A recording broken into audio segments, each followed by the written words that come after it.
Southwest Florida summers are back. The billowing cumulus clouds, the steamy hot days, the afternoon showers, and brilliant sunsets.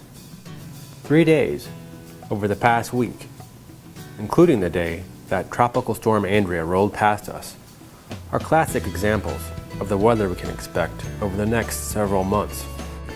It was ironic. Last Thursday morning and afternoon, I was documenting the storm as it lashed our coast.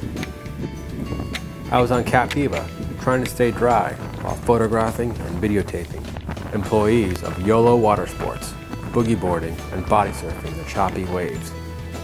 Several squalls came through. One that was strong enough that made the surfers take cover behind an anchored trash can, just yards inland. Felt like any other Southwest Florida storm. What was ironic was what I encountered just hours later. It's what I love about this place. I could be photographing chaos in the afternoon, and by that evening, it could be serene and calm. Fellow photographer Kinfe Marodi told me about seeing and photographing Rosie at Spoonbills, feeding on the side of the road on Lover's Key. I decided to head over there to see if they're still around. They had moved on, so I made my way to New Pass to see if I could spot them feeding on the flats.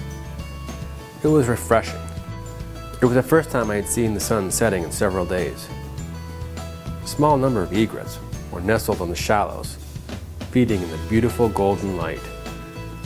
The base of a rainbow, with its brilliant colors, formed over Big Carlos Pass. The Gulf was still rolling, but parts of Estero Bay that were out of the wind were flat as glass. The calm after the storm was typical Southwest Florida. The next night, the hues of the setting sun were spectacular over Matanzas Pass and Bowditch Point. The colors, indescribable. Oranges, reds, pinks, and indigos. I then had a very surreal experience that was much better in person. But I did manage to capture some of it on video. I heard the distinct blowing of air. I looked down from the seawall and saw the outline of a dolphin just under the surface of the water. It passed by once, popped its head out of the water, and checked me out, and then glided off into the sunset. Literally. I really do live in paradise, and I get to document it. On Wednesday, I was out on Pine Island Sound with fishing guide, Captain Chris Stanford, looking for snook for a story about the future of the prized game fish. We saw several, but unfortunately didn't catch any. It was early afternoon, and the clouds were like pillows in the sky. And as the day went on, I could see them building into fluffy towers, along with them getting darker by the minute.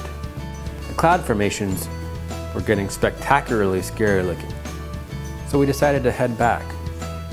I was on deadline, and my equipment doesn't like the rain that much.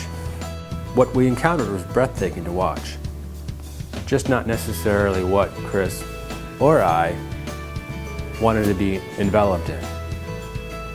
Chris floored it in his flats boat, while I shot pictures of the rolling thunder. It made for some pretty dramatic photography. Back at the ramp safe, I got my equipment into the car, and the first drop hit the windshield. For a couple of those days, Mother Nature was on my side. Typical Southwest Florida, or not?